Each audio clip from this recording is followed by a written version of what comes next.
Minhas senhoras, meus senhores, boa tarde. A todos dou as boas-vindas aos presentes, mas também a todos aqueles que nos acompanham através do streaming na internet. O lançamento do número 4 da revista 21 é para nós, na Fundação Francisco Manuel dos Santos, um momento muito importante. Faz parte da nossa tarefa prioritária e primordial convidar os portugueses a pensar sobre o nosso futuro livremente. É certamente a nossa revista e este número que enche particularmente de orgulho a Fundação.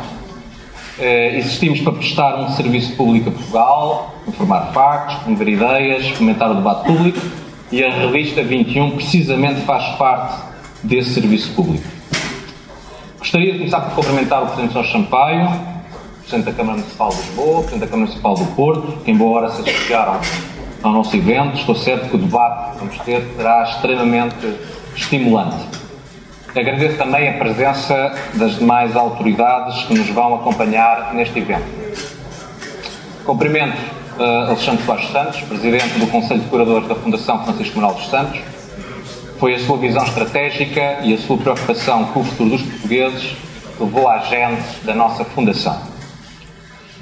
Cumprimento também os administradores da Fundação aqui presentes, a Mariana França Gouveia, o António Lobo Xavier, o Luís Amado, o Diretor-Geral da Fundação, David Lopes, o Diretor Científico, Pedro Magalhães, a Diretora da Pordata, Maria João Valente Rosa, e também o Presidente do Grupo Jerónimo Martins, Pedro Soares Santos. Gostava também de cumprimentar a Time Out, da pessoa do Luís Delgado, que nos cedeu estes excelentes espaços para este evento. É uma honra e um prazer realizar aqui o lançamento da revista 21. Gostava agora de agradecer a todos aqueles que estiveram envolvidos na revista, começando pelos 10 membros do Conselho Editorial da revista, o coordenador João Morgado Fernandes, o diretor de arte Jorge Silva, todos os autores e artistas que com enorme esforço e entusiasmo contribuíram para que este momento fosse possível. Parece-me uma especial menção o André Carrilho pela maravilhosa capa que todos já apreciámos, e também gostava de mencionar o José Manuel Fernandes, diretor dos 3 primeiros números da revista, com novos e ambiciosos projetos no seu caminho, aceitou ajudar-nos novamente, fazendo parte deste Conselho Editorial do número 4. A todos, um muito obrigado. Gostava agora de agradecer muito especialmente ao António Araújo, que enquanto editor da revista acompanhou, em nome da Comissão Executiva, a gênese deste número, assim como toda a equipa da Fundação, que apoiou a edição, produção da revista e a realização deste evento. E, finalmente, uma palavra muito especial de justo agradecimento e referência ao diretor da revista, António José Teixeira. Foi em boa hora que aceitou o nosso desafio, pensar, repensar, dirigir o novo ciclo da revista. Na minha perspectiva, na nossa perspectiva enquanto Fundação, foi uma aposta séria dele e nossa, mas é uma aposta que está subejamente ganha. Minhas senhoras e meus senhores, não vos vou tirar mais tempo, estão todos aqui para ouvir o debate dos ilustíssimos presidentes de Câmara. Apenas agradecer a vossa presença. Este é o número 4 da revista.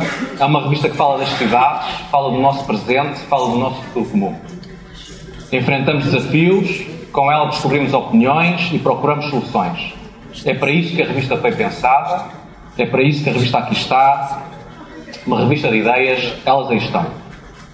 Ao diretor da revista fica o difícil e complexo desafio de fazer ainda melhor no próximo número, que aliás aproveito já para anunciar que será lançado em junho na cidade do Porto, cumprindo assim também a promessa da atual Comissão Executiva de levar a Fundação ao encontro do país. Da nossa parte, o compromisso de continuar o debate e a festa das ideias. Tem palavra o diretor da revista. Muito obrigado.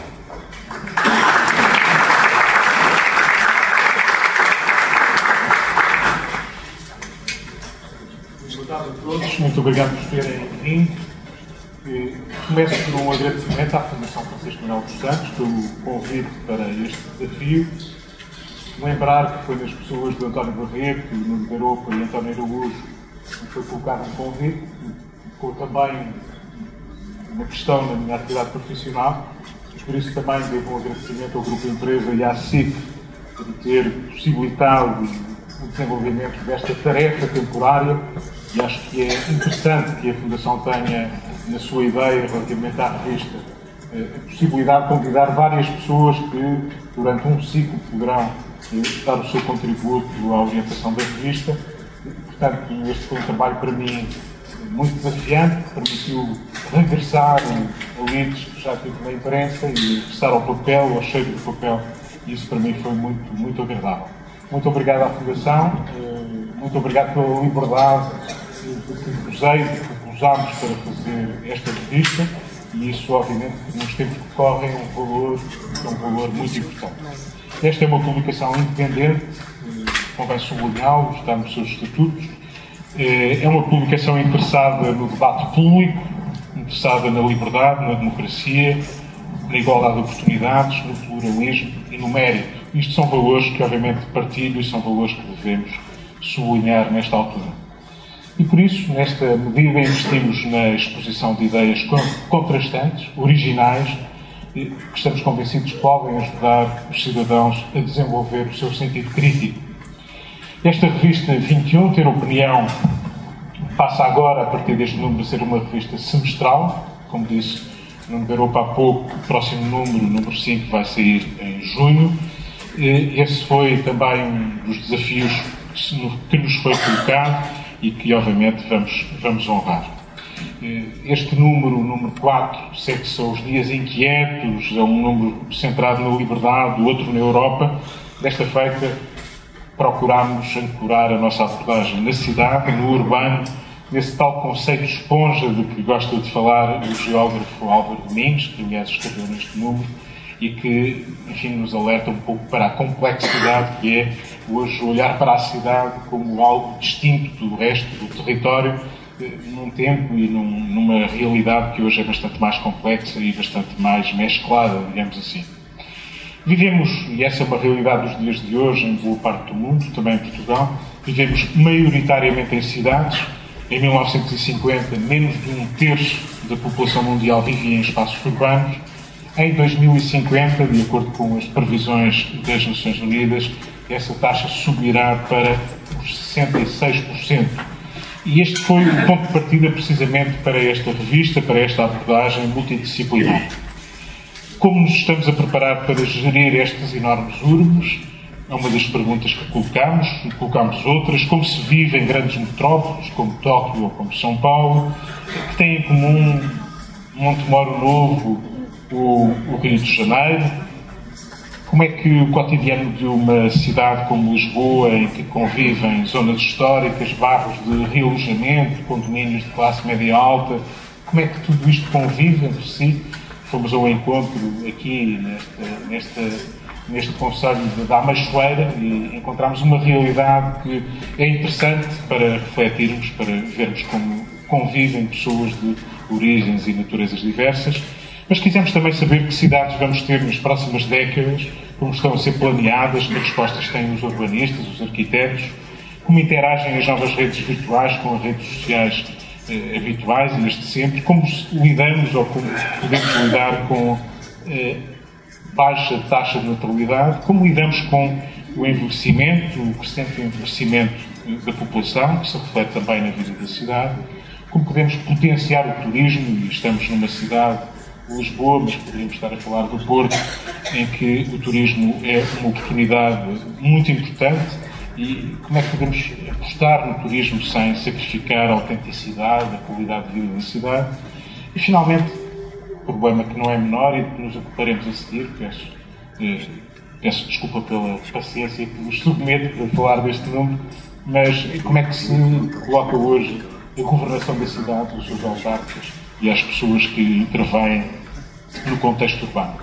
Bom, este foi o ponto de partida para a revista, foi isso que procurámos, fomos ao encontro de pessoas diversas que nos deram, obviamente, o seu contributo, e é esse o desafio que vos deixamos na leitura, para a leitura desta revista. Esta revista envolveu muitas pessoas fantásticas com quem gostamos de trabalhar, todos eles também, de algum modo, construtores da cidade, homens e mulheres desta e de outras urbes, uns que estão entre nós, outros que se vivem lá fora. Faço questão de nomear os nossos autores: Álvaro Cis, Álvaro Domingos, Alexandra Lucas Coelho, Ana Sofia Fonseca, Clara Azevedo, Ricardo Adolfo, Ricardo Carvalho, Luís Betancourt, Gustavo Cardoso, Vítor Matias Ferreira, Luís Bruno Soares, Fábio Neves, Ivone Gonçalves, Luís Ricardo, Ricardo Paulino, Jorge Sampaio, Mónica Brito Vieira, Maria do Rosário Carneiro, Maria João Valente Rosa, Alexandre Quintanilha, Sérgio Palma Brito, Augusto Mateus, Ana Dias Ferreira, Mário Mesquita, Rui Costa, Jorge Graça Costa, Lídia Jorge, José L. João, José Avilés, Francisco Seixas da Costa e António Mega Ferreira. Uma palavra muito especial para os ilustradores, já aqui falámos de André Carrilho, contámos também com Vasco Mourão e Tiago Albuquerque, mas André Carrilho foi a pessoa que desafiámos para um exercício de observação da cidade, não apenas, enfim, da sua cidade, ou como ele imagina a cidade, mas também de cidades concretas, como São Paulo, como Tóquio, e esse trabalho está bem visível na revista que tem entre mãos.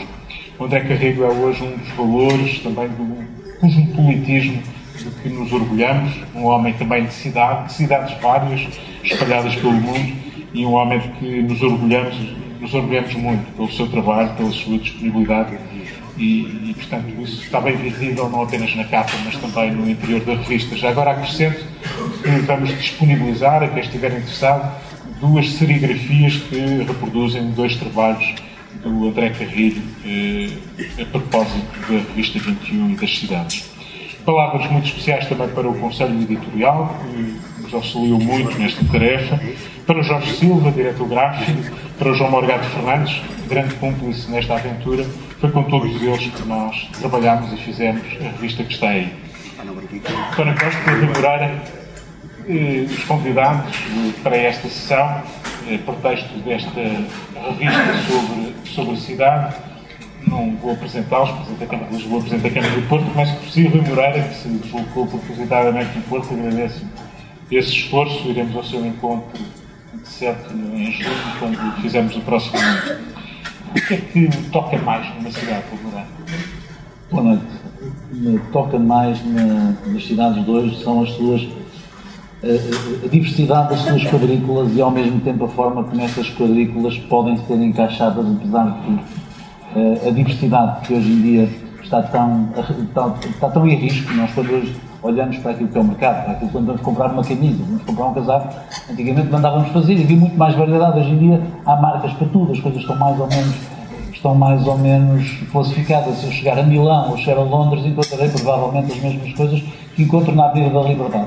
Não encontro no Porto, nós ainda não chegamos lá, mas havemos de chegar.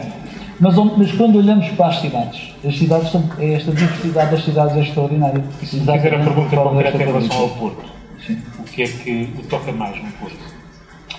A capacidade que a cidade tem tido de se regenerar num tempo em que essa regeneração era muito improvável. Porque se pensarmos que a regeneração começa por volta de 2005, 2006, a regeneração do centro histórico da cidade, começa com a crise a cair em cima da cidade. Isso é aquilo que me surpreende, e isso decorre exatamente por muitos atores privados, de políticas que foram pensadas, e este desafio, esta capacidade que as cidades têm de se autotransformarem é aquilo que naturalmente mais me entusiasma nas cidades, e vê-se a mesma coisa em Lisboa. Sítios mas também definem. Quando nós olhamos para cidades como Londres, há zonas de Londres como Vauxhall que foram zonas extraordinárias, onde viveram a grande burguesia inglesa e lá, e subitamente elas caíram. Em Lisboa acontece a mesma coisa, no Porto, ou seja, parece que há como se fosse uma magma por baixo das cidades, que faz com que algumas partes da cidade cresçam e as outras de repente finham, mas isto é sempre um tempo, e depois isto volta a acontecer ao contrário. Portanto, estas marés são muito interessantes. António Costa, e assim, o que é que te toca mais numa cidade e em Lisboa em particular? Boa tarde, queria em primeiro lugar agradecer este convite. Em primeiro lugar, há uma dimensão afetiva, obviamente, sem haver a relação que cada um tem com a cidade onde nasceu, onde trabalhou, e portanto, isso obviamente é a primeira coisa. Um lugar, hoje, a cidade, não é por acaso, pela primeira vez na história da humanidade, a maioria da população vive em cidade. É que, como a Moreira, as cidades foi estar como local da grande diversidade. Por isso tornaram-se o habitat natural da nova economia. Tal como o espaço rural foi o habitat natural da economia rural, as periferias são o habitat natural das cidades industriais, As cidades para os industriais, a cidade é o habitat. António Costa, aproveitando para retificar aí. O habitat dos microfones funciona. E é essa diversidade que cria, obviamente, a atratividade hoje das cidades. Porque as cidades hoje são, sobretudo, o quê? São grandes pontos de contacto, de troca de informações. E é isso que alimenta, necessariamente, toda esta nova economia, no conhecimento. Esse é hoje o habitat natural. As cidades é o habitat natural dessa nova economia. Se eu bem percebi, são as pessoas, antes de tudo, e o ponto de encontro das pessoas, é isso? As pessoas e a diversidade que a cidade oferece dessas pessoas. E isso é a grande riqueza. É a grande riqueza da cidade. E é por isso que a cidade pode ser, simultaneamente, a fornecedora daquilo que consumimos no dia-a-dia, mas pode ser também a grande produtora, é também nas cidades que estão os grandes fontes de produção do conhecimento, como são as cidades, os grandes pontos de entrecruzamento de culturas e de articulação com as redes globais. E é isso que explica este aparente paradoxo. No momento em que existe hoje as redes de comunicação, e em que nós podíamos estar todos, cada um, distante de todos os outros fisicamente para podermos comunicar, a verdade é que simultaneamente há cada vez mais este movimento gregário de concentração nas cidades. Porquê? Porque, de facto, as redes de comunicação distribuem comunicação. Aquilo que produz conhecimento, informação, é de facto o contacto humano, e esse existe nas cidades. Pedreira, qual é o principal problema da cidade? Se tivesse que escolher um, qual é o principal? Obviamente, o facto de as cidades hoje, a governação das cidades, não ser reconhecido de competência aos eleitos e à governação da cidade. E esse é um enorme problema. Este é um assunto que nós temos discutido. O que é que quer dizer com isso? Muito simplesmente, quando nós perguntamos a um cidadão, eu noto isto pelo meu contacto diário com cidadãos, eu ando sempre na rua. Normalmente as pessoas vêm ter comigo e dizem assim: Sr. Presidente, há falta de polícia ali, não há policiamento. As polícias não dependem de mim, a PSP não depende de mim. Sr. Presidente, nós puseste assim para mudar uma paragem do autocarro, eles não nos disseram nada a nós, não tem que dizer nada. Sr. Presidente, olha que a eletricidade está muito cara, pois, mas eu não tenho nada a ver com a eletricidade. Olha que estão ali 3 postos fundidos. Pois, mas a cidade não tem ainda competências nessa matéria. Ou seja, objetivamente, a expectativa que o cidadão tem é de uma delegação de competências que está por fazer. E isto é a coisa mais complicada quando nós administramos um território em que o próprio cidadão não sabe onde é que está a origem do poder que sobre ele é exercido. E esta dicotomia é uma dicotomia que nós temos que conseguir resolver. E não se resolve através de áreas metropolitanas, não se resolve nada através disso. Resolve-se através, de facto, de descentralização, de competências. E essa descentralização é absolutamente inevitável. Mas o que tem sucedido nos últimos anos é o contrário. Ou seja, há cada vez mais pessoas muito generosas, com uma enorme generosidade, grande capacidade e muita experiência, que resolvem aplicar às cidades as leis que eles determinam, sentados que estão num determinado gabinete, não compreendendo que as cidades têm expectativas diferentes, têm coerências diferentes, têm culturas diferentes e, acima de tudo, têm realidades diferentes. E, portanto, este distanciamento é aquilo que frustra muitas vezes o cidadão. Já vamos aí, até porque a questão é, obviamente, crítica e importante que discutamos em detalhe. António Costa, no fim de semana passado, também falou nisso. Já lá vamos, mas naquilo que depende de si, ou depende da autarquia, ou depende da Câmara Municipal do Porto, qual é o seu principal problema? Além daquilo que depende de si. No resto, aquilo que é pior é a questão, é a descontinuidade mas isso nós sentimos nas empresas, sentimos na nossa carteira, é a descontinuidade da fiscalidade. Ou seja, nós não sabemos, não podemos projetar e não podemos dar aos nossos cidadãos garantias a longo prazo, porque quem determina de facto a tributação na cidade não somos nós. Uma das coisas mais interessantes das cidades, comparado com os governos, e não é apenas em Portugal, é a continuidade das políticas. Nas cidades há muito menos fraturas nas políticas do que há na governação de um país.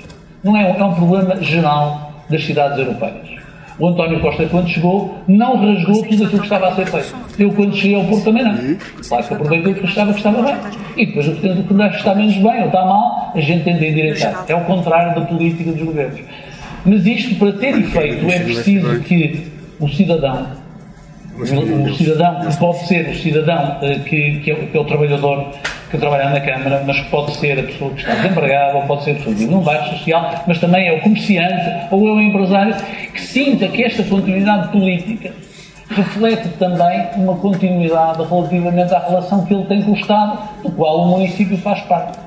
Ora, aquilo que acontece em Portugal permanentemente, e isso o cidadão sente, é que o Estado rompe permanentemente o contrato que tem com ele. Para dar um exemplo muito simples, áreas de reabilitação nos centros históricos, património mundial. Está escrito na lei que há determinadas isenções, nomeadamente isenções limite.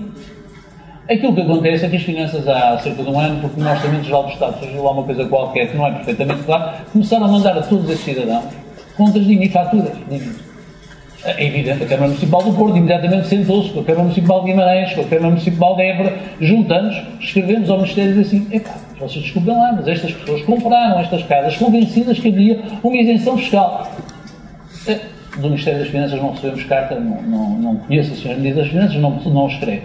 Mas as autoridades tributárias fazem a sua vida autónoma, sem escrutínio. Quer dizer, nós estamos escrutinados todos os dias, pelo Tribunal de Contas, por isto, por aquilo, toda a gente, e ainda bem. Pois há uma autoridade tributária que não tem escrutínio, que o nosso governo não cumpre a lei, mas não há ninguém que diga que eles, por acaso, que não são diretamente eleitos, têm que cumprir a lei. E isto destrói, de facto, aquilo que é a confiança das pessoas. Então as pessoas dizem: já não vou reabilitar a casa da minha avó, para quê? Se depois vou ter que pagar em mim, eu não sei se vou ter. Portanto, esta dificuldade é uma dificuldade que depois nos asfixia, porque essas pessoas também não percebem porque é que não é o Presidente da Câmara que tem poder sobre isso. Então dizem, mas o IMI devia ser o Presidente da Câmara a decidir se há ou se não há IMI. Não são. Portanto, isto é para dar um exemplo muito prático. António Costa, o seu problema, ou o problema de Lisboa, é também este? Não, este é seguramente um dos problemas. Para nós, uma cidade é também uma selva de problemas. Agora, nós temos, do ponto de vista da armadura institucional, o Guimarães tem toda a razão. Quer dizer, as câmaras estão muito aquém das competências que necessitavam de ter para poder gerir com eficácia as cidades. Assim como a necessidade das câmaras poderem descentralizar para a Junta de Freguesia muitas das competências que a Junta de Freguesia tem melhores condições de fazer, também não tenho dúvidas que devia ser uma regra. Nós experimentámos em Lisboa e estamos a colher bons benefícios dessa estratégia. Como há outros níveis de centralização, para as áreas metropolitanas ou para as colônias rurais, que são necessários. Portanto, essa centralização é uma dimensão.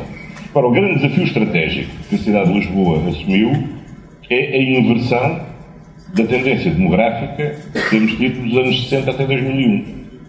Lisboa, entre 61 e 2001, perdeu 400 mil habitantes. Perdeu, em média, 100 mil habitantes por década. A única década onde teve um pequeno crescimento foi nos anos seguintes à descolonização, onde houve um aumento grande da população, mas a partir daí teve sempre uma tendência de perda de população. E isso é, obviamente, fruto de um modelo de desenvolvimento do conjunto da área metropolitana, onde o centro foi esvaziando e o crescimento foi fazendo em mancha de óleo por círculos cada vez mais extensos. Ora, isso é muito penalizador para a cidade e para o conjunto da região. Hoje, a crise mudou radicalmente o paradigma do imobiliário e vai mudar necessariamente a dinâmica da cidade. Mudou porque, em vez de um modelo assente na construção nova, vai dar prioridade necessariamente à reabilitação e, em vez da compra de casa própria, ao arrendamento. E isso que está a revalorizar os centros das cidades. Os censos de 2011 já revelaram que era uma diminuição da tendência de queda da população. Nas décadas anteriores caiu entre 10% e 15%. Entre 2001 e 2011 já só caiu 3%.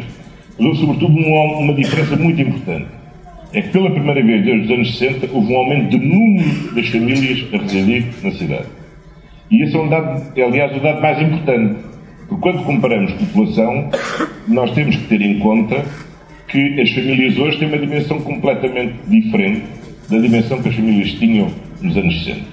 E o fator de ocupação ou desocupação dos fogos não é pelo número de pessoas que lá vivem, é pelo número de famílias que lá vivem. Portanto, o aumento das famílias significou uma primeira mudança de tendência.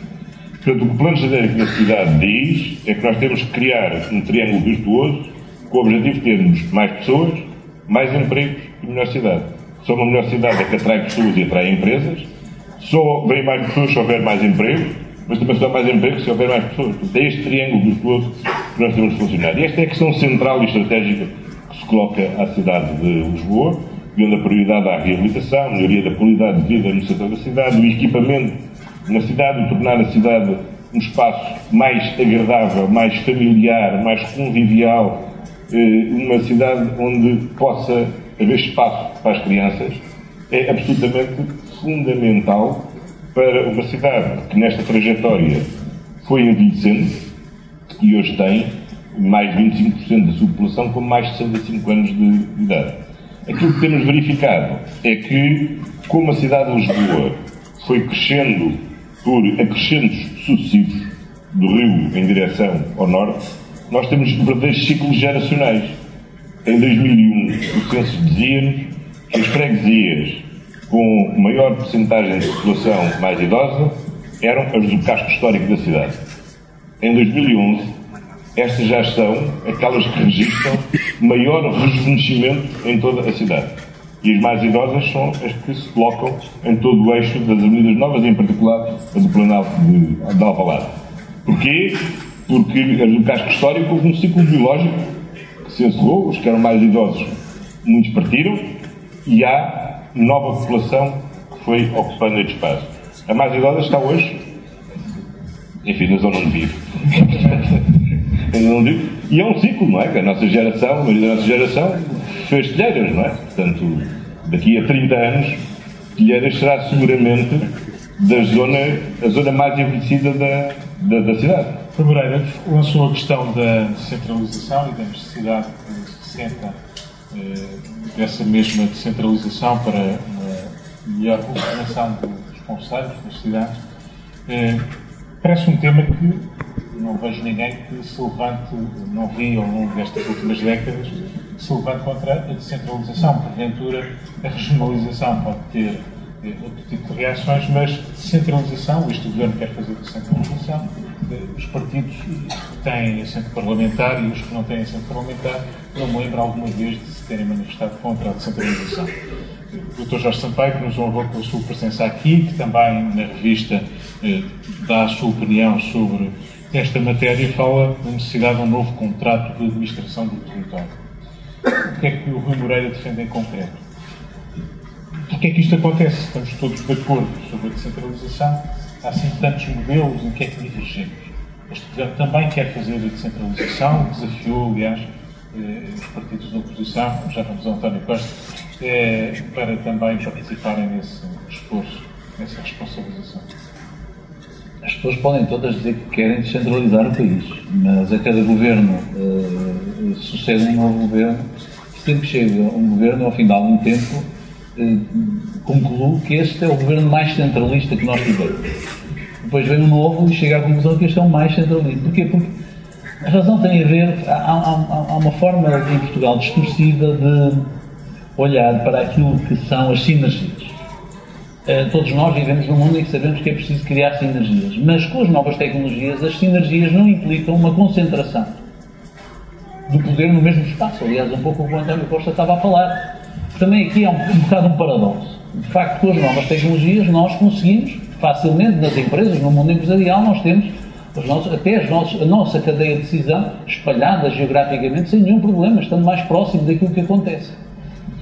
Isso na administração central do Estado não existe, e não existe exatamente por uma regra que tem a ver com a forma como o Estado e os partidos políticos, a máquina política, se organizaram em Portugal. E, portanto, por muito que nos digam e que nos tentem convencer do contrário, por muito que haja, por vezes, eu diria, decisores políticos que querem mesmo descentralizar, o que é facto é que, ao fim de algum tempo, não o conseguem fazer. Há duas coisas em que é preciso estar sempre a remar. Uma é para descentralizar, exatamente por causa do magnetismo do centralismo, e outra coisa é a burocratização. Uma vez fiz parte de um programa, tenho muito gosto de ter feito parte de um programa de desburocratização, mas uma das coisas que eu disse aos responsáveis, quando passei por lá e depois me fui embora, foi, atenção, se deixarem parar este impulso de desburocratização, daqui a 1 ano e meio está igual. Porque a capacidade que nós todos temos, isto não tem a ver com sermos funcionários públicos ou não, nós todos temos de burocratizar é uma coisa verdadeiramente notável. É um vício humano, é um vício da organização humana. Portanto, eu diria que para combater este centralismo é preciso tomar medidas muito concretas. E há uma coisa que é muito curioso, eu não vou sequer discutir. O que é que gostaria, já há pouco falou do confronto que tem com os municípios quando o interpelam sobre a EDP, desde logo que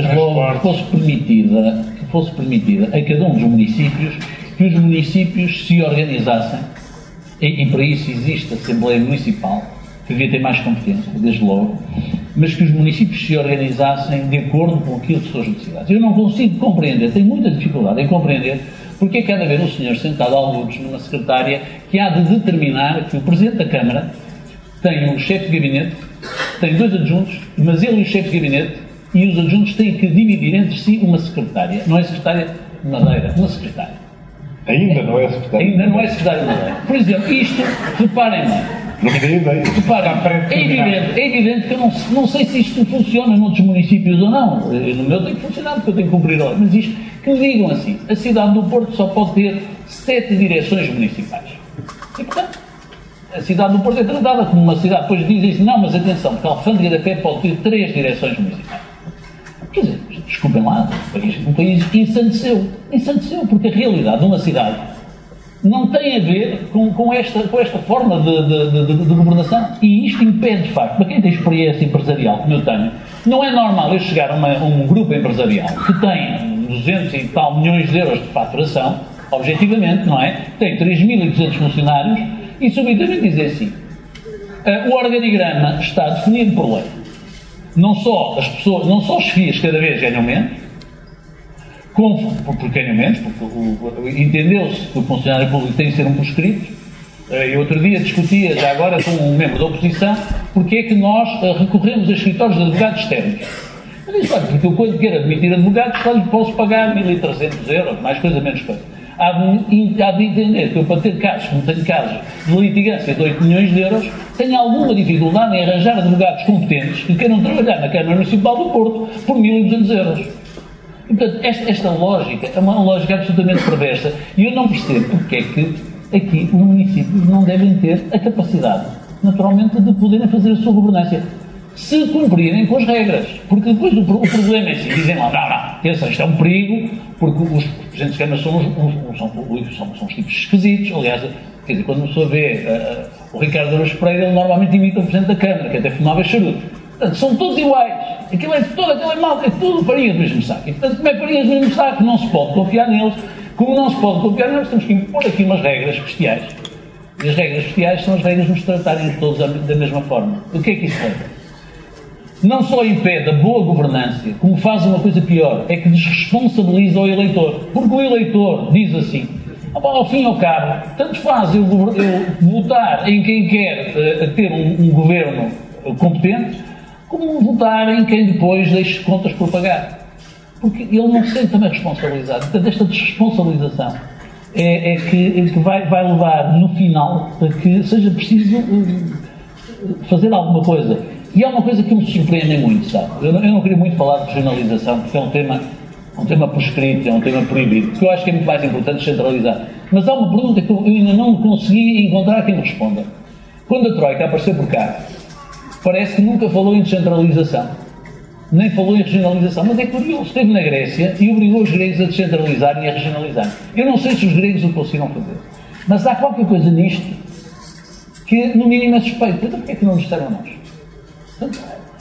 Eu, sinceramente, acho que as boas vontades anunciadas relativamente à descentralização não correspondem à realidade prática e à vontade daqueles dos partidos políticos. Espero que o António Costa nos dê promessas diferentes, mas acho que, de facto, isto não tem sucedido. Sinceramente, não tem sucedido. Aquilo que tem sucedido é cada vez mais amarrar com peias o país e depois isto acaba por ser o yes minister. Porque o ministro até pode querer descentralizar, mas depois tem lá o Sir Humphrey que diz yes minister e no dia seguinte escreve lá uma cartinha ao Presidente da Câmara do Porto e diz assim, você é um chato, tenha paciência, não pode ter 2 secretárias, só tem que ter uma, não pode ter 8 diretores municipais, tem que ter 7. porque eu entendi, acordei hoje de manhã e pensei que fosse incêndio. Não há outra razão, não há razões científicas para isto. António Costa, o que é que o Presidente da Câmara de Lisboa, não me refiro ao líder do PS, mas o Presidente da Câmara de Lisboa gostaria de fazer mais na sua cidade enquanto, digamos, dirigente com competências acrescidas? Isto é, que competências é que gostaria de ter mais enquanto Presidente da Câmara? Olha, em primeiro lugar, queria dar uma má notícia ao Rui Moreira. Eu não devia ser eu a dizer isto, espero que a experiência o vá poupar. Mas é o seguinte, eu já tratei até o terceiro governo com quem trabalho. O primeiro com quem trabalhei era um governo que, aliás, eu tinha feito parte. E, de facto, o centralismo não tem cor partidária. Eu sei, não tem, não. O centralismo é algo que está incutido na máquina na máquina do Estado. E os governos só conseguem mudar a máquina do Estado se o fizerem naqueles primeiros 6 meses em que os ministros ainda não foram aprisionados pela máquina do Estado. O Luís Amado foi testemunha disto quando o primeiro governo Sócrates lançou o programa de reestruturação da Administração Central do Estado, o PRACE. Na primeira ronda de conversas com os ministros, cada um era mais reformador do que o outro. E era um concurso a ver quem votava mais. Quando demos a segunda volta, a fúria reformadora tinha-se transformado numa enorme fúria conservadora, porque, devidamente capturados pelos diretores-gerais, diretores de departamentos, chefes de divisão, cada um explicava por A mais B como é que não só não podia extinguir nada, como era necessário, aliás, reforçar a criação de mais dois ou três serviços. Portanto, eu estou a dizer isto para que isto fique gravado e alguém me lembre isto se um dia for necessário cuidar. Agora, o que é que eu acho? Primeira regra fundamental, e que tem a ver com a gestão da Câmara.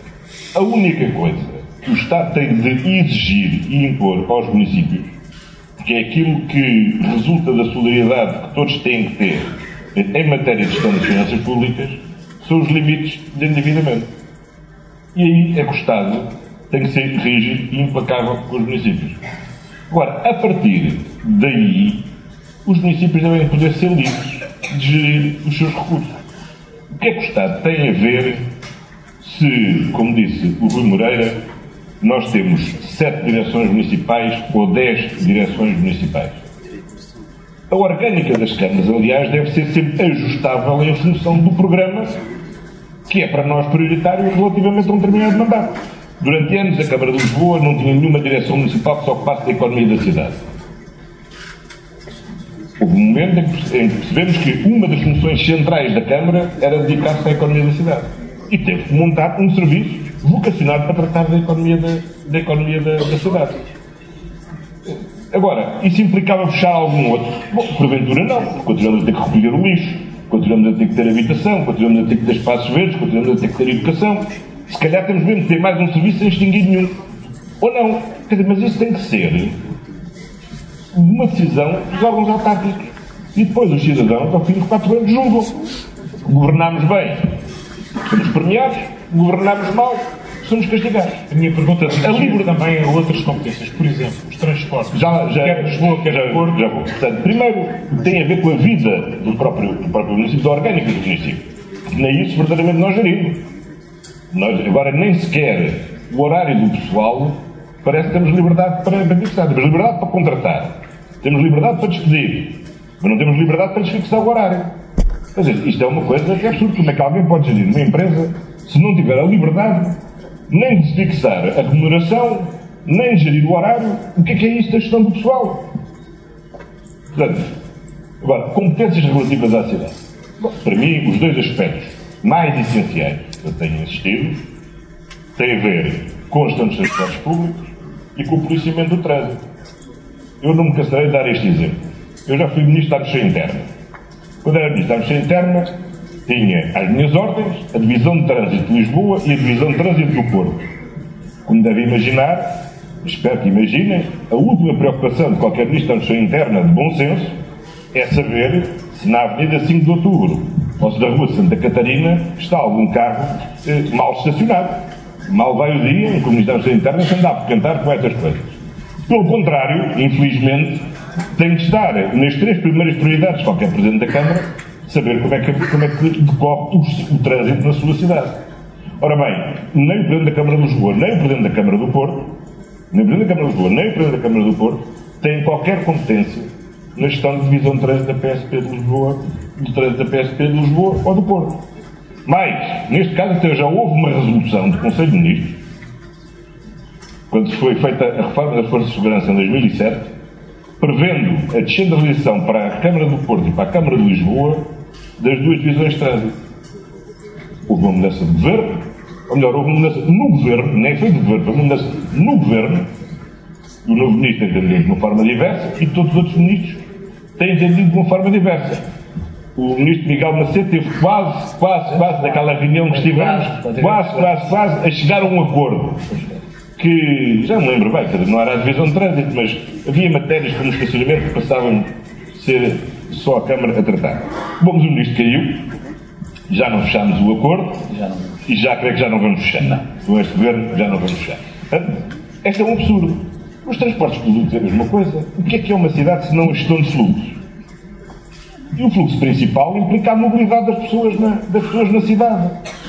Mas faz algum sentido que o Sr. Secretário de Estado dos Transportes, que deve refletir e estar concentrado em questões que são estratégicas para o país, como o transporte aéreo, que devemos ter uma companhia de bandeira, não devemos, deve ser pública, deve ser privada, devemos aumentar rotas, não devemos aumentar rotas, devemos ter 1 hub, 2 hubs, 3 hubs, como é que temos as nossas ligações internacionais, qual é a política portuária, qual é a política da ferrovia. Quando devia estar concentrado nisto, está depois a tratar da gestão de uma empresa que se limita a esta função modesta, que é transportar quem circula na cidade de Lisboa, quem circula na cidade do Porto. Mas porquê? Mas qual é a racionalidade? Qual é a racionalidade disto? Não é racional e é contraproducente. Que resposta é que ele tem concreto para essa matéria? Bom, tenho que reconhecer aqui, neste caso até, que o atual governo tem encontrado mais boa vontade dos governos anteriores. Dos dois governos anteriores. Não, dos dois socialistas anteriores. Até mais boa vontade do atual governo. Sem grandes resultados, é verdade, mas pelo menos do ponto de vista dos princípios.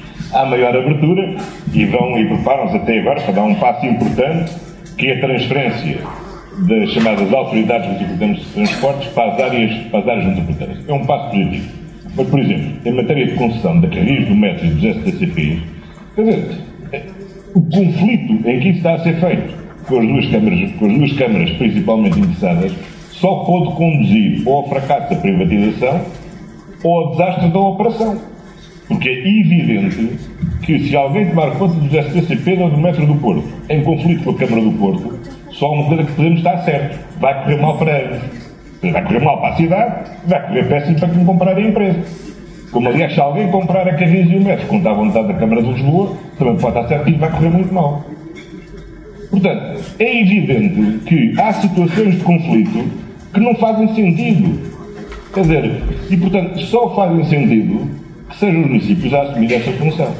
Nós andámos anos numa luta que se iniciou, aliás, no tempo em que o Jorge Sampaio era Presidente da Câmara de Lisboa, sob a frente ribeirinha da cidade de Lisboa. 19 km, que eram subtraídos à gestão da Câmara Municipal de Lisboa e eram geridos pela administração do Porto de Lisboa, que não se limitava a gerir aquilo em que se deve concentrar a sua gestão, que é a operação portuária propriamente dita. Ter um porto com capacidade de atrair mercadorias, a gestão da mercadoria, melhorar a eficácia da mercadoria, a competitividade do porto, montar um terminal de cruzeiros. Isso é operação estritamente portuária. O município de Lisboa não sabe e não quer saber. É um ramo de negócio que não é o nosso. Não nos queremos focar aí, nem nos queremos distrair da nossa função. Agora, compreendemos mal que o Porto de Lisboa pretenda depois gerir matérias que são manifestamente estranhas à atividade portuária. Então, o licenciamento de restaurantes ou esplanadas, a instalação de campos desportivos, a gestão do espaço público, a animação turística da via do espaço público que compete ao Porto de Lisboa. Bom, para verem bem, recentemente, e nós fizemos um acordo até, com o primeiro governo, estamos foi um acordo histórico, onde pela primeira vez, grandes áreas, todas as áreas que não eram de uso exclusivamente portuário, nem destinavam ao uso portuário, foram transferidas para a gestão do município. O que foi uma conquista histórica, infelizmente exclusiva do município de Lisboa, e ainda não acessível a todos os outros municípios, como devia ser. Mas se não estamos atentos, há sempre a tentativa quase que espontânea de emergência do mesmo objetivo. Ainda recentemente demos conta, lendo no jornal, Câmara do Porto de Lisboa então preparava-se para licenciar uma rede de bicicletas de uso partilhado na frente ribeirinha. Isso, mas o que é que as bicicletas de uso partilhado têm a ver com a atividade vestuária? E porque é que esta linha tão simpática na frente ribeirinha vai ser feita desligada do conjunto da rede? É quando nós quisermos fazer um concurso onde é necessário fazer um investimento, onde ele é duro e menos rentável, como é no resto da cidade, se retirarmos dessa concessão o filé mignon, que é obviamente a frente ribeirinha, onde qualquer um percebe, qualquer um investe, porque é evidente que é dinheiro em caixa, não é? Com certeza, claro que é dinheiro em caixa. Se nós retirarmos isso, prejudicamos o conjunto da cidade. E qual é a competência do Porto de Lisboa para fazer isso? A das mais extraordinárias que tivemos. E como é que se resolveu? Como é que se resolveu? Não se resolveu. Nós estamos a impugnar. Nós estamos a impugnar a decisão da Administração do Porto de Lisboa de concessionar uma rede de bicicletas de uso partilhado num território que é nosso. Que é nosso, quer dizer, que é da cidade, não é nosso, não é decisão. Eu vou dar um exemplo que é absolutamente extraordinário, que é o seguinte. Nós fizemos a revisão do plano diretor municipal. Tinha sido feita em 94 primeiro, e fizemos devia ter sido feita a segunda revisão em 2004, estava muito atrasado, 2007 como sabes, fomos por aí fora e estávamos a fazer a revisão. Finalmente chegou à CCDR e a CCDR então queria chumbar a revisão do plano diretor municipal. Então o que é que queria chumbar a revisão do plano diretor municipal? Porque nós não tínhamos demarcado a reserva ecológica da cidade de Lisboa. Mas é que já em 94 não havia reserva ecológica da cidade de Lisboa. Porque o plano municipal do PDM de 94 foi habilmente acordado entre o Dr. Jorge Sampaio e o Sr. Valente Oliveira, dizendo logo no artigo 1º a totalidade do território do Concelho de Lisboa é exclusivamente urbano. E foi a forma de não ter-se de limitar a reserva ecológica nacional. Mas a lei diz que até não sei quantos metros da frente ribeirinha é zona ecológica. O que significava que até metade do terreno de passo devia ser zona ecológica. Nós vamos dizer, qual é a utilidade prática de hoje fazer essa delimitação da zona ecológica? Vamos demolir o quê? Quer dizer, até que ponto do terreno de passo vamos proceder à demolição para restabelecer a zona ecológica, a reserva ecológica nacional? E só acabou por se resolver, depois de nos incomodar o Dr. Jorge Sampaio e o Sr. Valente Oliveira, que tiveram a gentileza de confirmar que, de facto, nos idos de 94 tinham feito este acordo e que, portanto, a Câmara de Lisboa estava dispensada de vir delimitar agora a Reserva Ecológica Nacional. Portanto, vamos lá ver o seguinte. Isto é o que se passa em Lisboa, que é a cidade onde está o Terreiro do Paço. Portanto, eu só não quero sequer imaginar o que é que acontece a um Presidente da Câmara que não seja de Lisboa, que não vá a pé ao Terreiro do Paço, mas que esteja a 300 km aqui da cidade de Lisboa. E com isso passamos para o aventurário. Muito bem. Que está a essa distância e que imagino que tenha situações também deste tipo. Mas eu permito-me, sem esquecer alguma deixa que não, mas o António Costa nos tenha deixado, um bocadinho mais grande, nomeadamente zona ribeirinha, de competências de capitanias e enfim, de administrações portuárias. Mas há aqui uma questão que há pouco o António Costa levantou sobre a economia da cidade e hoje as cidades, para serem atrativas, para se desenvolverem, chamarem gente, obviamente que têm que ter bons indicadores de educação, e têm sobretudo que ter emprego para dar às pessoas e pagar bem às pessoas. Como é que a questão da economia da cidade encara no Porto? Tem também uma divisão para a economia da cidade? Não tenho possibilidade de arranjar uma direção municipal, porque há um burocrata que não deixa. Mas arranjamos uma maneira, temos um evento chamado Invest Porto, que depende de mim diretamente, da Presidente, e temos pessoas ligadas à Faculdade de Economia que estão a trabalhar connosco. E o nosso pensamento estratégico foi dizer, acima de tudo, nós temos que fazer com que a cidade seja um terreno fértil. A questão de transformar a cidade num terreno fértil para os investidores, para os pequenos empreendedores, é uma questão fundamental. Que é, apesar de tudo, diferente daquilo que tem a ver com a atração da população. Claro que depois uma coisa e outra se conjugam. Para nós, as cidades têm que ter, e acho que há duas palavras mágicas, têm que ser confortáveis para os seus habitantes e têm que ser também cidades interessantes. E se nós conseguirmos combinar estas duas coisas, o conforto da cidade, e o conforto da cidade, que é hoje exigido, é muito diferente do que era exigível há uns anos atrás, a cidade começa a ser atraente para segurar os seus habitantes e para atrair novos habitantes. Se a cidade, ao mesmo tempo, for interessante, não só contribui para que essa população se sinta melhor e também tenha um crescimento em termos do seu poder de compra, etc., mas ao mesmo tempo atrai investimento. E, portanto, o que nós temos vindo a fazer é fazer aquilo que é a diplomacia económica que as cidades não podem hoje deixar de fazer. E aqui não podemos ter receio, e nós temos falado muitas vezes, há negócios em que Porto e Lisboa são concorrentes, mas há muitos outros em que somos parceiros. E, portanto, temos que ter esta ligação, esta visão um bocado ansiática das cidades, em que as cidades têm que ser capazes de fazer isso e capazes de ir à procura de investidores, à procura de investimentos e à procura destas oportunidades. E não é através de subsídios, porque as cidades não têm essa capacidade. Nós não podemos hoje, não temos grandes instrumentos fiscais para atrair investimentos para a cidade. Agora o que temos é que ser capazes de transformar essa cidade interessante e desde logo de explicar às pessoas porque é que a cidade é interessante para investir. E hoje em dia é muito curioso, quando nós falamos e fizemos um estudo pormenorizado que eu já tinha começado a fazer quando era Presidente da Associação Comercial do Porto, na altura desafiei algumas pessoas, nomeadamente o BPI, para nos ajudar. O que é que nós descobrimos? Quando os investidores olham para uma cidade, sabem quais são as primeiras coisas que eles olham? É muito curioso. São questões que têm a ver com a segurança no sentido lato. Eles gostam de cidades onde haja poucos riscos de acidentes naturais, onde haja baixa criminalidade, onde o clima não seja extremo. Estas são, curiosamente, as pessoas, e já agora têm um bom sistema de saúde público e privado. É muito curioso, é muito diferente daquilo que muitas vezes era percepcionado no passado. A seguir, quando vão olhar para a cidade, perguntam na cidade assim, qual é o preço da habitação, comércio e serviços? Claro que pedem o preço, mas para além do preço, perguntam e quais são as condições de instalação de pessoas aqui. Perguntam, como é que estamos no colégio de língua estrangeira? É muito interessante. São coisas... E isto às vezes é muito mais importante para eles do que outras coisas, do que nós estarmos a dizer, vamos oferecer um 20% vago que há ali ao fundo. Porque a lógica das cidades mudou. As cidades hoje estão a atrair. Quando se fala muito na reindustrialização, eu confesso que não consigo compreender muito bem o discurso.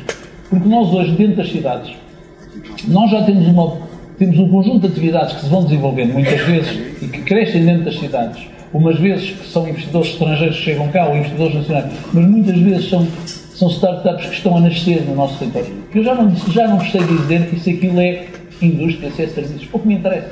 E portanto o que nós temos que ter na cidade é uma via verde montada para esta gente que chega, a quem expliquemos muito claramente qual é o contrato que a cidade nos pode oferecer. E o que é que a cidade nos pode ver. E não vale a pena mentir, porque eles rapidamente depois descobrem se a gente estiver a contar a história da Caroxinha. E porque não tem tempo a perder. E portanto eu creio que as cidades podem fazer isto e muitas vezes se podem articular, porque há empresas que ao instalarem-se no território podem querer que Porto e Lisboa colaborem entre si. Há outras que não, que dizem assim, vou escolher Porto e Lisboa e nós vamos concorrer. Esta tem que ser um pouco a lógica, mas... E depois as cidades olham outra coisa, esses investidores olham outra coisa, as questões de mobilidade, aos aeroportos, nós felizmente temos um excelente aeroporto, mas olham aos portos e olham também à mobilidade, olham aos transportes públicos, já falamos, olham às questões ambientais e ecológicas, porque associam muito isso depois àquilo também que é ser moda, porque as cidades, as pessoas hoje, quando concorrem de si, há uns anos atrás, há 30 anos atrás, a gente discutia, mostrava quase os postais ilustrados de onde é que as cidades tinham visitado. Hoje em dia, a geração dos meus filhos vai a todas as cidades que quer, com uma enorme facilidade, isso já não conta. Mas eles escolhem as cidades onde vivem, onde desempenham as suas funções, onde fazem crescer as suas empresas, já também em função de critérios diferentes. Portanto, nós temos nas cidades que ser capazes de compreender isso e de, lá está, fertilizar. Portanto, eu vejo muitas vezes perguntam-me o que é que eu sou. Quando os investidores perguntam, eu digo, eu sou o jardineiro desta cidade, sou o hortelão desta cidade. Mas não me peçam é para ser eu comprar as sementes, porque a cidade não deve fazê-lo. Nem vou oferecer o terreno, porque a cidade não pode oferecer, não tem, é um produto escasso. Agora, contem é que nós, através das políticas que desenvolvemos no dia-a-dia, como seja a generalização da rede Wi-Fi na cidade, a excelente condição da água, da qualidade da água que temos, no saneamento, na identificação, no desenvolvimento dos planos de diretores municipais, no desenvolvimento de espaços verdes. Aí sim, os municípios têm muito a fazer e creio que os nossos municípios em Portugal, eu cheguei há pouco tempo, estou muito à vontade, são bem geridos, acredito. O municipalismo em Portugal tem sido muitas vezes... Mas comparar melhor os números do poder local com o número do Estado. É evidente que há maus exemplos nos 200 e tal, com certeza, mas os municípios portugueses, atendendo às competências que têm sido bem geridos. E o nível de endividamento não é grande e, apesar de tudo, têm conseguido atrair para as cidades estas competências. E não precisamos falar em Lisboa e Porto, que é se calhar muito fácil. Mas quando nós olhamos para uma cidade como Guimarães, o que Guimarães fez nos últimos anos é absolutamente notável. É espetacular, pensem bem. Um sítio improvável, nem sei que é o berço da nacionalidade, mas era uma zona industrial que perdeu a indústria, porque por políticas que as pessoas não tiveram culpa. Aquilo de repente transformou-se era um buraco negro. E vejam como é que Guimarães conseguiu dar a volta. E isto lá está. Agora, olhem para as políticas continuadas, políticas em que a cultura teve sempre presente. Nunca esqueceram. Nos momentos mais difíceis, não se esqueceram. Fizeram uma regeneração, foram buscar quem? O Távora. Não foram buscar um arquiteto qualquer. Não resolveram fazer lá coisas estrambólicas. Não. Agarraram a cidade que não devia ser agarrada. E, portanto, eu acho que há muitos exemplos. E tantos outros. Évora é uma cidade fantástica. Pelo país há muitos exemplos de boas cidades. Eu acho que aí estamos bem munidos e de facto, temos possibilidade de agarrar para este novo ciclo económico da Europa, em que é nas cidades que está a criação de emprego, está nas cidades. Com todo o respeito pelo campo, o campo com certeza que a agricultura pode fazer muito, mas a agricultura já não é trabalho, já não é mão de obra intensiva, já não é. Isso acabou. Essa agricultura nós não a podemos ter na Europa. António Costa, também a indústria já não é propriamente. Vínhamos a conversar com o Sr. Alexandre Soares dos Santos há pouco antes desta sessão, olhando até para o sítio onde estamos. Estamos aqui num mercado emblemático do Porto, podemos falar do mercado de bom sucesso, e temos aqui duas realidades, olhando assim para os dois lados desta sala. Uma realidade mais tradicional, desse lado, onde temos ainda vendedores de diversas coisas, de frutas, de legumes, por aí fora, e uma nova realidade deste lado. E deste lado criou-se, o Luís Delgado que aqui está e o João Cepeda poderiam falar dessa realidade, mas criaram-se cerca de 2 centenas de empregos deste lado. Já não é a indústria que também oferece, pelo menos uma boa parte dela tenderá cada vez mais a ser automatizada, robotizada, não é por aí. Lisboa, uma cidade que viu perder, como dizia há pouco, muitos habitantes, por solução de história, como é que atrai emprego, como é que se cria emprego? Com exemplos destes, como é que isto se pode multiplicar? Lisboa tem criado emprego de setores mais diversos. No lugar, é preciso ter em conta que não é só a indústria que tem um efeito exportador. Todo o turismo tem um efeito equivalente à da exportação. E o crescimento do turismo tem sido muito grande em Lisboa, também no Porto, mas tem sido muito grande. E esse é um crescimento, felizmente, é uma tendência que está a prolongar e para o qual é necessário responder. E responder e animar, como o Rui Moreira aqui estava a sinalizar. Porque há cidades que são atrativas ou pela sua monumentalidade ou pela sua grande oferta cultural. Lisboa e Porto têm de competir e têm de ser atrativas por uma outra função, que é a função da experiência que oferecem e proporcionam a quem as visita. A diferença é quem as visita. E essa diferença passa quer pela qualidade da gastronomia, quer pela qualidade e convivialidade e animação do espaço público, quer pelo facto de termos um comércio que é diferenciado relativamente às tais lojas que existem na Avenida da Liberdade e que existirão em qualquer cidade do mundo. Mas depois há todo o outro comércio. É o comércio que se tem vindo a desenvolver, por exemplo, em todo o eixo entre São Pedro de Alcântara e o Rato. São eixos que se têm desenvolvido aqui na zona de Santos.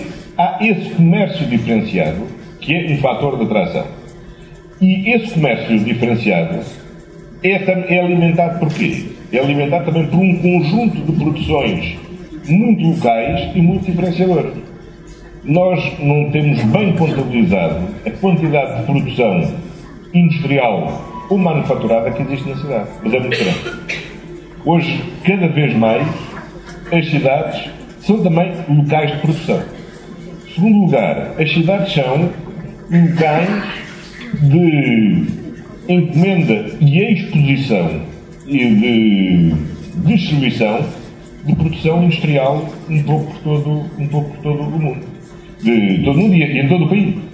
Nós temos uma experiência de cooperação, por exemplo, com a Câmara de Paredes, em matéria de design e de mobiliário, que é muito interessante. Obviamente, não faria sentido Lisboa querer competir com Paredes para deslocalizar para Lisboa a indústria do móvel.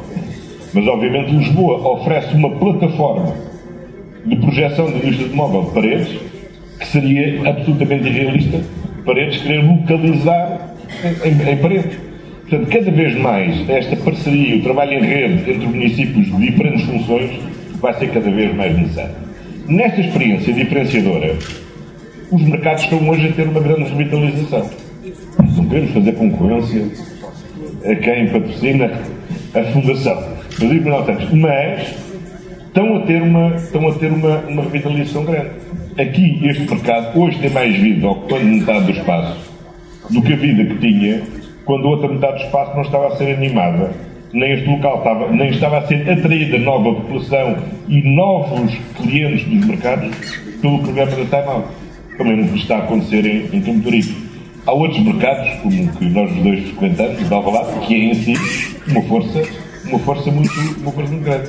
E as pessoas estão a recuperar um gosto pela vida de bairro, que é um gosto interessante. Isso, aliás, vê-se, por exemplo, mesmo na estratégia de implantação das grandes cadeias de comerciais, o facto de estarem cada vez mais também a criar lojas de menor dimensão e mais vocacionadas para uma clientela de maior proximidade, depois da fúria dos anos 80 das grandes superfícies.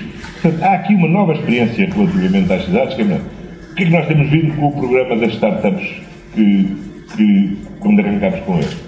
É que, de facto, a comunidade empreendedora na cidade de Lisboa tem muita força. Quer a nacional, quer aquela que se tem fixado cá. E há, de facto, aqui uma fileira de continuidade que nós temos que desenvolver das políticas da Lisboa Cidade Erasmo até à Lisboa Cidade Empreendedora, de atração, de fixação, desenvolvimento do talento na cidade.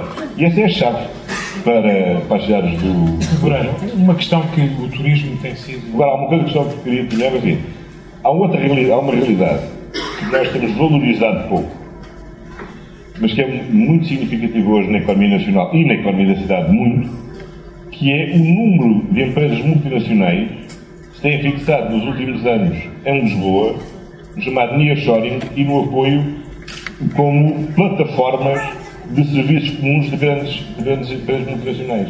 Nos últimos 10 anos fixaram-se em Lisboa 16 novas multinacionais. E a reorientação, por exemplo, está hoje a haver de novo para muito investimento no imobiliário de escritórios, de forma a criar espaços de acolhimento dessas empresas. Agora, aí está mais um caso em que a legislação tem que se tornar mais flexível e mais amiga do investimento.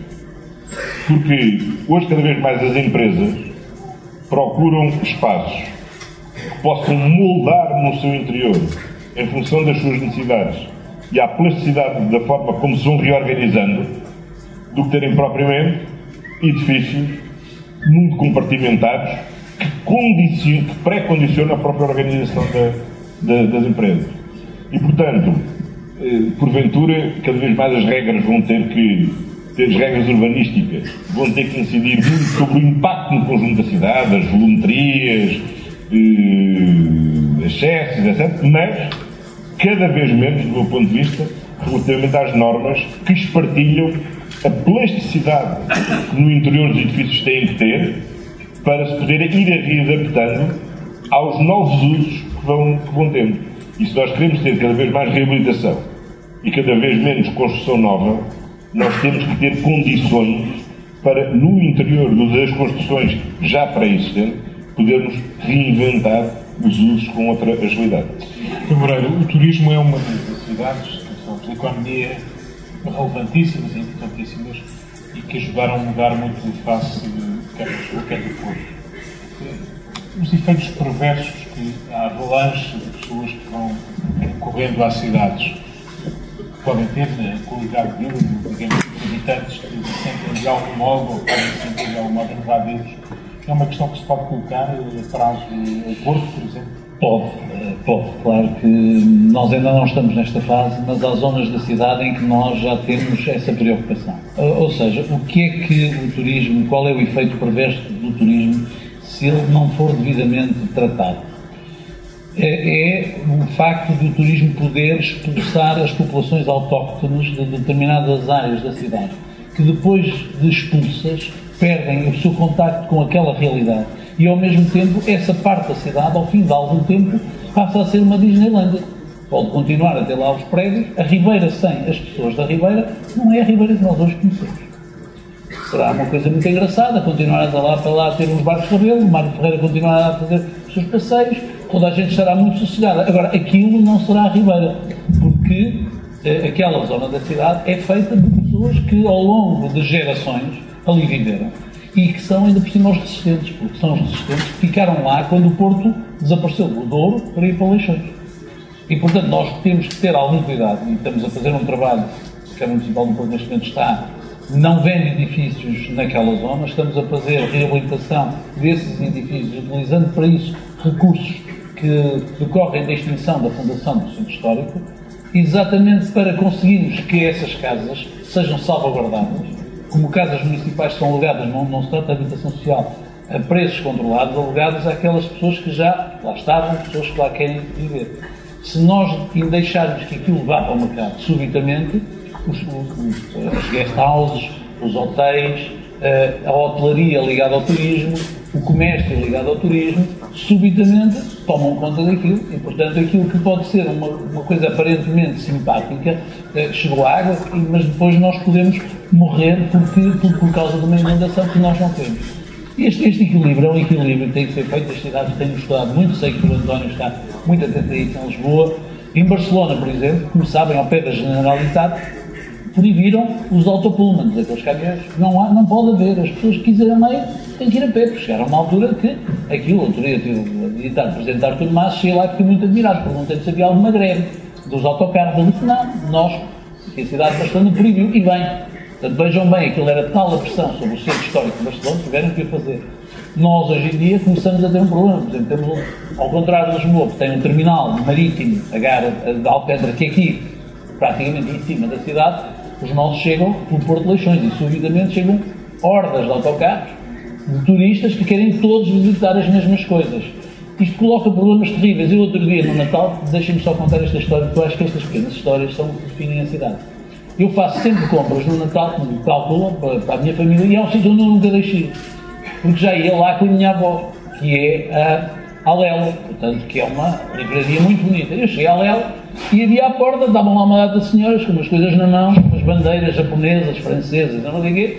Epá, uma data de turistada queria lá entrar. E eu, às tantas, cheguei-me pelo lado, fui lá, encostei-me ao cantinho, entrei e fui comprar os meus livrinhos. Fui insultado.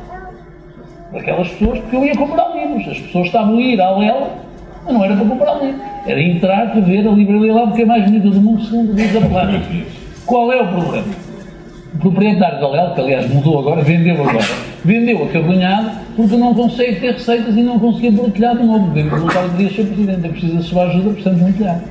Portanto, estão a ver como é que estas pequenas histórias da cidade explicam como é que às vezes temos que ter alguma prudência nas cidades. Portanto, eu diria que nós precisamos de ser capazes de ter recursos nas cidades para compensar a pegada turística. E não temos. Nós não temos. É por isso que o António Costa pôs não sei se já está a funcionar, uma taxa sobre a hotelaria. E toda a gente disse, isto é uma coisa horrível. Eu estou a ver como é que corre. Ele disse, eu vou ver. Ao contrário do que diz o Sr. Ministro da Economia, não é taxas, taxinhas e taxotas, porque, vamos lá ver, o IVA para onde é que vai? Pensem bem o seguinte. Eu sou Presidente da Associação de Turismo do Porto e Norte de Portugal, o António é da Associação de Turismo do Porto. Nós temos que arranjar recursos para promover a cidade externamente. E, portanto, somos nós, muitas vezes, os vendedores, que andamos por aí com as pastas na mão, a tentar vender, vem cá turistas, hotéis e tudo mais. Toda essa gente vem para as cidades. Pronto, eles chegam lá à cidade, instalam-se na cidade e consomem na cidade. E ao consumir, estão a gerar receitas de IVA, porque vão para onde? Vão para o Estado Central. Não é verdade? Criar emprego, mas essas pessoas vão pagar impostos, mas aquilo, onde é que reverte? Agora, depois deixam a pegada. Nós temos que ter as cidades muito mais limpas, não sei se têm consciência, mas muito mais. Nós hoje temos, nós este ano, na cidade do Porto, e eu sei que toda a gente que vai lá diz que agora aquilo está muito mais limpo, é verdade, mas isso custa-nos 3 milhões de euros por ano, só em aumentos que fizemos de recursos rapidamente. Estamos a ter que ir aos restaurantes buscar os resíduos que eles, no centro histórico, porta a porta. Portanto, já não podemos ter caminhões de lixo, porque os turistas não gostam. Tudo isto são coisas. Agora, como é que nós temos que encontrar aqui uma fórmula qualquer de reequilibrar, de compensar, porque antigamente havia IVA turística, havia coisas assim no género. Nós temos que ter este recurso. A Lisboa ainda tem o casino e as receitas do casino. No Porto não há. Não sei se... Não tem? Não tem receitas. Já conto. Pois, mas nós não temos. Mas nós não temos. Portanto, reparem bem uma coisa. Quando nós dizemos assim, qual é o impacto direto do turismo na economia da cidade, claro que é bom, tem um efeito multiplicador enorme. A gente sabe que cada turista que chega gasta 180 euros por dia, em média fica 3 dias, é fácil fazer a conta. E, portanto, tudo aquilo fica espalhado pela economia da cidade. Mas depois, que parte desse proveito é que chega e em que momento é que chega aos cofres do município que tem que fazer um investimento para sustentar este crescimento. E isto é uma questão que nós também já temos falado, mas não encontro, em quem nos critica por causa das taxas e taxinhas, não encontro solução, porque é muito mais lógico, dá muito mais gente subir tudo aqui para baixo para o Ministério das Finanças no IVA, não é? Portanto, o turismo tem esta dificuldade. Qual é o segredo? O segredo é, olhando bem para os territórios que temos, conseguir que haja novas rotas turísticas dentro das nossas cidades. Nós estamos neste momento a apostar muito fortemente na zona oriental da cidade, explorando na zona oriental quais são os atrativos turísticos. Por exemplo, junto à Ponte Dona Maria, que toda a gente sabe que é do Acre, fazendo lá um observatório, reabilitando a zona das Fontainhas, ou seja, no fundo, tentando olhar para as panelas de pressão que existem na cidade, são muitas vezes pressionadas exatamente pelo turismo e procurando criar esta forma de espalhar. Mas para isso precisamos de muitos recursos. E até que este recurso depois seja compensado nas contas do município, demora muito tempo. É um ciclo muito longo e precisávamos ter aqui outra forma. Esta é uma conversa interminável, muito agradável de seguir. António Costa, mesmo para rematar, não sei se quer... Mas só queria dizer o seguinte. Primeiro, receitas do casino. De facto, a legislação prevê que os casinos tenham de pagar parte do seu imposto que devia reverter ao turismo. Bom, desde que começou desde 2008, os governos têm imposto ao Instituto de Turismo uma limitação à utilização dessas verbas e a construção de um depósito obrigatório na conta da Direção-Geral do Tesouro. Pelos últimos anos não sei, mas há 3 anos aquilo que deviam ter sido receitas do Instituto de Turismo reinvestidas na cidade de Lisboa e que estavam retidas no Tesouro, há 3 anos já iam em 90 milhões de euros. 90 milhões de euros deviam ter sido investidos na cidade de Lisboa e que estavam retidos. Depois, como o Casino de Lisboa não estava a não sei quantos quilómetros do casino mais próximo, que era o de Estoril, e apesar do funcionário ser o mesmo, ficou estabelecido no diploma que se as receitas do casino de Estoril baixassem mais abaixo de um certo nível, eram as receitas que deviam vir para a Câmara de Lisboa passariam a ser destinadas às câmaras de Cascais, Sintra e Oeiras, que eram as beneficiárias das receitas do casino de Estoril. Fruto da crise que tem existido, desde há 2 anos que não temos receitas transferidas para o município de Lisboa, estão a ser compensadas, as receitas geradas no casino de Lisboa estão a compensar a perda de receita dos municípios afetados pela perda de receitas do casino de Estoril. E a questão do financiamento das cidades é absolutamente decisiva. Porquê? Aquilo que o Estado tende a descentralizar com muita facilidade é a despesa. Nós tivemos em Lisboa, o ano passado, a final da Champions. Foi um grande momento, toda a gente de grande orgulho, o secretário de Estado de Turismo, que é sempre tão elogiado pelo Rui Moreira. o fã com este sucesso da Champions e tal. Bom, até o jantar de honra foi pago pela Câmara Municipal. Agora pergunta, mas para a Câmara ganhou muito com a final da Champions? Não, a Câmara teve muita despesa com a final da Champions. E o jantar foi menor. Porque do que tivemos em matéria de limpeza, em matéria de segurança, em matéria disto, aqui, tudo. Em matéria de receita não temos nada. Porque, como diz o Rui Moreira, a receita de IVA vai integralmente para o Estado. Eu, aliás, posso agora dizer, eu tomei a decisão sobre a taxa turística, num procedimento, quando estava a almoçar com o Presidente da Federação Portuguesa de Futebol, Fernando Gomes, e ele disse-me na altura o cheque tinha acabado de passar para pagar só o IVA só dos camarotes, só da bilheteira de camarotes. Só da bilheteira de camarotes. E eu perguntei, então, mas só dos camarotes são estes milhões todos? Quanto é que os milhões é que vão receber do resto dos lugares todos do Estado da Luz? Quer dizer, e não vem nem um centimozinho para o município. Isto não pode ser.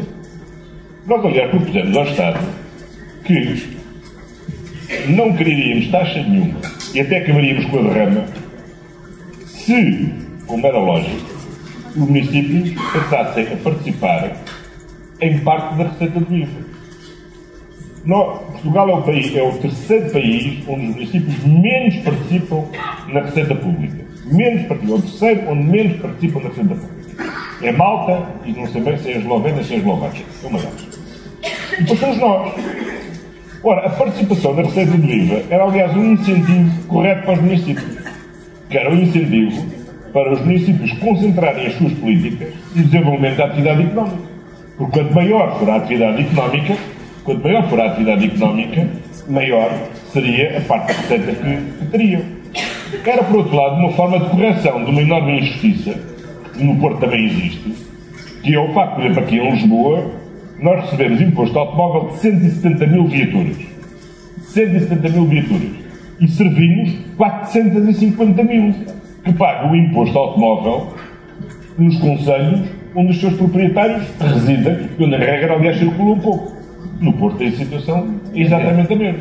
Ora, se a participação fosse feita na receita do IVA, apesar de tudo, pagavam lá o imposto automóvel, mas quando vêm cá, ou pelo menos um cafezinho onde tomar, e pelo menos o IVAzinho do cafezinho sempre ficava nos cofres da Câmara Municipal de Lisboa.